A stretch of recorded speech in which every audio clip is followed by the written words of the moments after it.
এখান দিয়ে নৌকা ঢুকতো, এটা হলো বোট ঘাট, নৌকা ঢুকতো এদিক দিয়ে। এই যে এদিক দিয়ে, নিচে যাব না।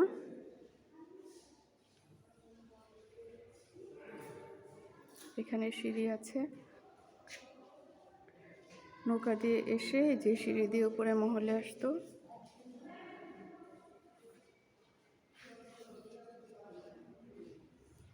এত বড় মহল, একদিকে গেলে আরেকদিকে খোঁজ পাওয়া যায় না।